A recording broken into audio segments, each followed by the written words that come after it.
این طعم‌های ملی که خاص نوروز میباشند آنها را بنظیر و نازنین شاهین و وها پخته به این نمایشگاه پیشنهاد نمودند.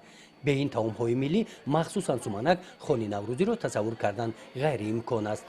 من از خردسالی وقتی که مادرم با پختن خوراک‌های ملی مشغول میشد من با هوس رو نگاه میکردم و از سن 10-12 سالگیم با پختن همین خیلی نمودی خوراک‌ها شیر برنج، آش بریده، آش پلو، قروتاب، شکراب همین چیزها رو الکی یاد گرفتم. من در آزمون امروزه سومنک چنگالی پخته آمدم و از عهده خوراک‌های ملی در مثال آتله، دنگیچه و غیرها برآمده میتوانم. بنظیر و نازنین شاهین و وها دانشجویان کالج طبی ناحیه به نام میرسیدی علی حمدانی اشتراکچیان محفل روزگارداری میباشند.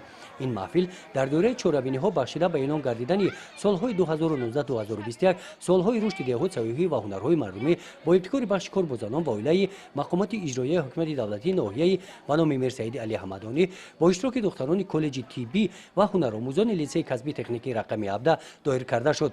اشتراکچیان چهاربینی همه‌شان جوانان هستند. در پختن نان و طعم‌های ملی آنها هنری کدبانگوی خود را نشان دادند. میگویند که زیبایی زن در هنر اوست. زنی به هنر لقمه میچیند. به همین خاطر باید زنی با هنر، زنی با سواد همه وقت بالانشین است.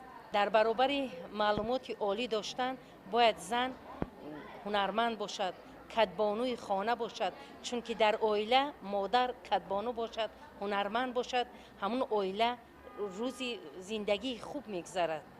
محفل روزگارداری با آراستن دسترخوان تاجیکی پیشنهاد طعم‌های ملی قدیمه و معاصر، نمایش طرز تیار نمودن یک طعام ملی و معرفی آن، مهارت پختن نان و محصولات نانی، مهارت قبول مهمان در خانه، سوال جواب عاید به مسئولیت عائله‌داری و روزگارداری عبارت بودند.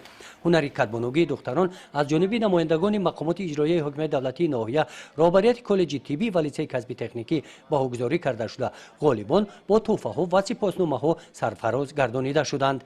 گزارش خواجه نظریف خدای نظر زهروف از ناحیه به نام میرسیدی علی حمدانی برای برنامه اطلاعاتی نوید.